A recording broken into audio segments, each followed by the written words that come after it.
tu es Dieu, tu es le Dieu de justice. Père, tu as dit dans ta parole, rien ne peut arriver à un enfant de Dieu si ce n'est toi qui l'as ordonné.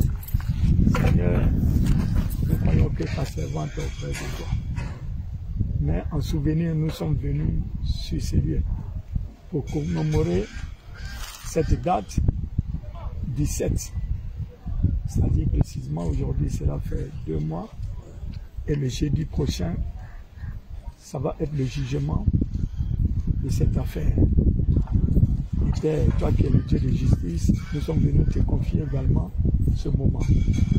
La vie de certains de nos frères aussi qui ne sont pas décédés pendant cette opération, c'est-à-dire certaines victimes, te les confies également, et ceux qui ont perdu aussi la vie dans cet écoulement, que tu viennes fortifier leur famille également.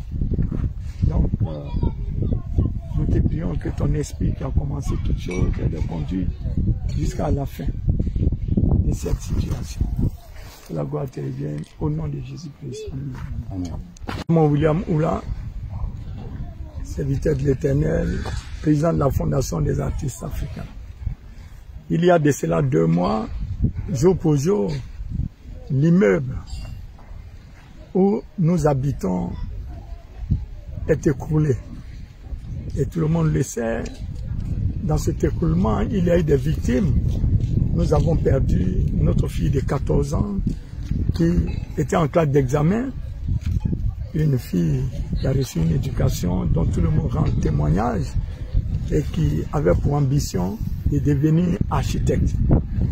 Malheureusement, elle a été emportée dans cet écroulement. Alors, le 7, nous avons décidé d'abord de venir commémorer cela et au-delà annoncer officiellement que le procès aura lieu le 12. Le 12, jeudi 12 mai. Et nous profitons également pour dire que Dieu est un Dieu de justice, parce que certaines personnes déjà ont commencé à dire que c'est un procès qui est connu d'avance. Ceux qui sont dans les alentours de la personne concernée. Et même quand nous étions allés répertorier certains de ces immeubles, que là, après les jeunes qui étaient avec moi, certains ont reçu des menaces. C'est dire que nous attirons en même temps l'attention de tout le monde pour que ces pratiques cessent. Parce que l'humilité doit habiter les cœurs des gens. D'abord, un bâtiment qui a été bâti hors des normes, qui ne répond pas aux critères et dans lequel il y a eu des victimes jusqu'à entraîner des morts. Il faut que certains de nos frères fassent profil bas parce que c'est un pays de justice où la justice sera faite. Et la justice sera faite. C'est ça.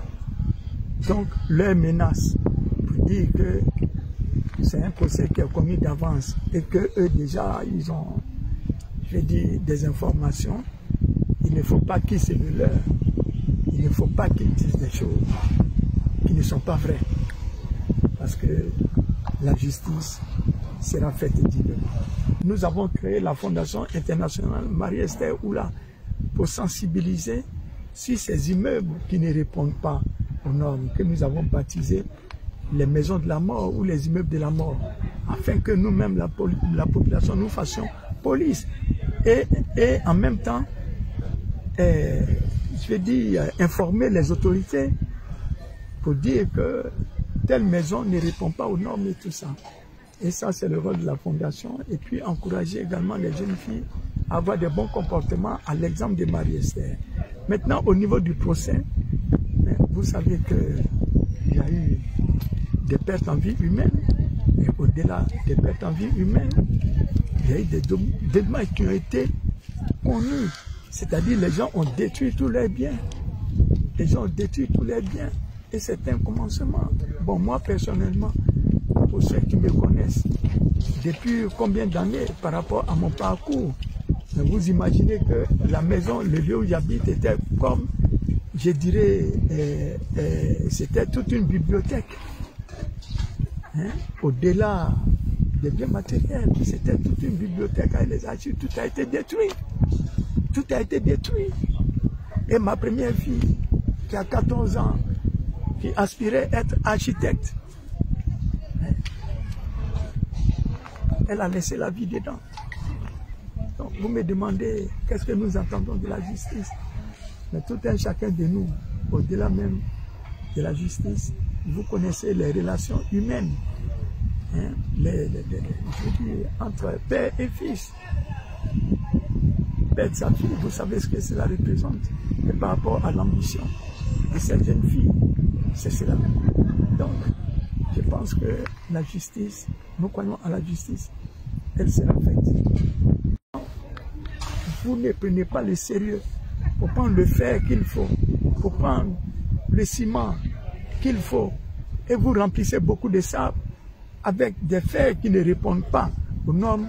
Vous voyez que, c'est-à-dire, vous-même vous appelez la mort sur la vie de ces gens que vous considérez comme locataires de vos maisons.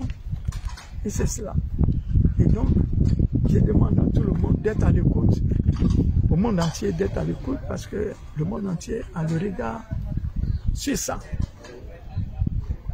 Mais je reviens encore pour dire que certaines personnes qui peuvent faire des menaces et qui disent que le procès est connu d'avance, très bientôt, nous allons communiquer leurs noms.